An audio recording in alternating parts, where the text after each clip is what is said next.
Praise the lord. Shrimati Charles Cowman గారి రచనల నుండి ఎడారిలో సెలయేర్లు అను గ్రంథము నుండి అనుదిన ధ్యానములు. ఆర్పాటముతోనూ ప్రధాన దూత శబ్దముతోనూ దేవుని బూరతోనూ పరలోకము నుండి ప్రభు దిగివచ్చును. క్రీస్తునందుండి మృతులైన వారు మొదట లేతురు. ఆ మీదట సజీవులమై నిలిచిండు మనము వారితో కూడా ఏకముగా ప్రభువును ఎదుర్కొనుటకు ఆకాశం మండలమునకు మేఘముల మీద కొనిపోబడుదుము. 1 దశలోనికి రాసిన పత్రిక 4వ అధ్యాయము 16-17 వచనములు. యేసు ప్రభు సమాధి నుండి లేచినది ఉదయం పెందల కాడని, ఇంకనూ చీకటి ఉండగానే తెరచియున్న ఆయన సమాధి మీద సూర్యుని కంటే ముందు వేకు చుక్క ప్రకాశించింది. నీడలు కరిగిపోలేదింకా. యెరూషలేము నగరవాసులింకా నిద్రలేవలేదు. అదింకా రాత్రే, నిద్రపోయే చీకటి సమయమే. ఆయన లేవడం యెరూషలేము వాళ్ళ నిద్రను చెడగొట్టలేదు. క్రీస్తు శరీరం అంటే క్రీస్తు సంఘం లేచి ఆరోహణమయ్యేది కూడా ఇలా పెందల కాడ, ఇంకా చీకటి ఉండగానే వేకుచుక్క వెలుగుతూ ఉన్నప్పుడే. ఆయన మృత్యువు నుండి మేల్కొన్నట్టే ఆయన పరిశుద్ధులు కూడా లోకమంతా నిద్రలోనూ మరణ నిద్రలోనూ ఉన్నప్పుడే మేలుకుంటారు. మేలుకోవడంలో ఎవరికి ఇబ్బంది కలిగించరు, ఎవరికి నిద్రాభంగం కలిగించరు. వాళ్ళని పిలిచే స్వరం ఇతరులకు వినిపించదు.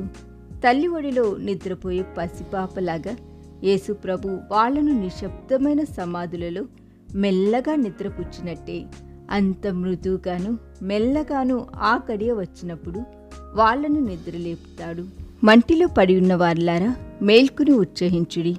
యెషయా గ్రంథం 26వ అధ్యాయం 19వ వచనము అనే మాటలు వాళ్లకు వినిపించి ప్రాణం పోస్తాయి. వాళ్ల సమాధుల్లోకి మహిమ కిరణాలు చొచ్చుకుపోతాయి. ప్రాతకాలపు తొలి కిరణాలు వాళ్లను పలకరిస్తాయి. తూర్పు దిక్కు సన్నని వెలుతురు ముసుగు సవరించుకుంటూ ఉంటుంది. దాని సున్నితమైన పరిమళం జోలపాడే స్తబ్దత, దాని నైర్మల్యం మధురమైన ఏకాంతం, ఆ పవిత్రత, ఆశాదీపాలన్నీ వాళ్లవే. ఈ విషయాలకి వాళ్ళు గడిపిన చీకటి రాత్రికి ఎంత తేడా ఉందో చూడండి.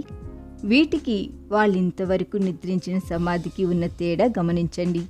తమను బంధించి ఉంచిన నేలను విదిలించుకొని మృత్యు పాశాలను తెంచుకొని తమ మహిమా శరీరాలతో ఆకాశంలో తమ ప్రభువును కలుసుకోవడానికి తేలికగా ఆరోహణమవుతూ ఎవరూ నడవని ఆ దారుల వెంట ఆనాడు యూదుల రాజు దగ్గరికి నడిపించిన బెత్లెహేము నక్షత్రం లాంటి వేగుచుక్క కిరణాల జలతారు దారాల మీదుగా ఎక్కిపోతారు. రాత్రంతా విలాపం ఉండవచ్చు, కానీ ఉదయంతోనే ఉల్లాసం వస్తుంది. సైన్యాలు పరలోకం నుండి దిగివస్తూ హోసన్నా అని పాడుతుంటే, పరిశుద్ధులు దూతలు కైవారం పలుకుతుంటే, శృంగారం మహిమా అతిశయాలతో యేసు తను వారిని చేర్చుకుంటాడు. ఇలాగే అవుతుంది. యేసు ప్రభు త్వరగా వచ్చేయి.